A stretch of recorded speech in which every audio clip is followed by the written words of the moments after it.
from our collection. So there's a variety. And a lot of hub in this room is the Santaland Express, of course, the train that's here. We're in the Santaland Depot right now. There's a lot of history, though, behind this train. We feel very fortunate. Ayers has been very good to us. They've given us the train that ran since 1958 at Ayers, and then last year it was put into retirement and given to the State Museum. So we wanted to create an appropriate home. We don't know how old the train is. It was built in Rensselaer, Indiana by the Miniature Train Company of Rensselaer, Indiana. But we know it was used before Ayers got it, so it's got some history behind it, and we're still trying to track that down. But the historians here at the museum are dying to get their hands on that information. I'm sure Santa has hauled a lot of packages on that train. Oh, he has. He has, and a lot of happy children, and we're glad to be able to continue that here at the State Museum, and we want to do it in years to come. Speaking of Santa Claus, the jolly old man is here at the Indiana State Museum. He is.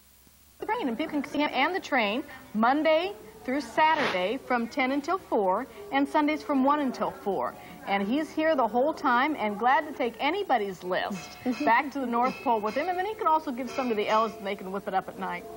Now, besides what's going on with the Toy Soldier Playground, you have another exhibit with the Christmas trees going on, right? There are many things going on here. One is on the 3rd floor of the museum. We have historic trees from different countries. Now, we've been doing this on and off at the museum for quite a few years, and we have from countries such as Switzerland, Sweden, Greece, and there are historic ornaments on there, and people can see how people in other countries would decorate their trees. And in conjunction with that, we're also going to having choirs come in on Sundays.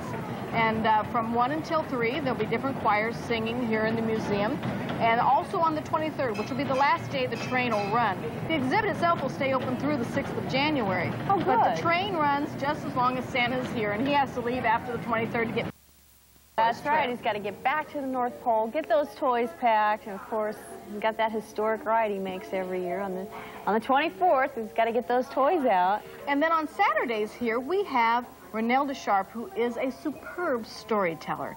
And up on the 3rd floor, on the same floor as the ethnic, she will be telling stories between 1 and 3 about ornaments on her tree. And that is free, and anyone can come in, so you can come in, ride the train, and go visit Renelda up in the Enchanted Circle, is what we call it, where she tells her stories. And I understand that there's a coloring book that some of the kids can get. Yes, and we were really, really lucky on this.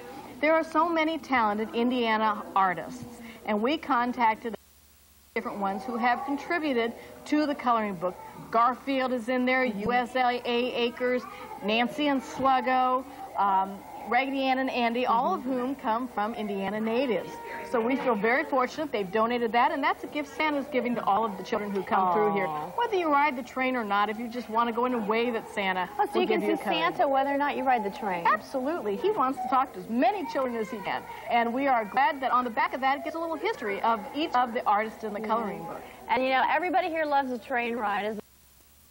Kids cry when they have to get off because they just love it so much, don't they? We've had a great turnout, and the most rewarding part is seeing those little saucer eyes so big as they ride around, see all the lights and the trees, and take a ride on this miniature train. Well, I tell you what, I am just dying to get on that Santaland Express, so why don't we go hop a ride and take a look at what's going on with the rest of the museum. And you folks at home, please get a chance to come out to the Indiana State Museum and take a look at all the holiday happenings. We'll be back after this.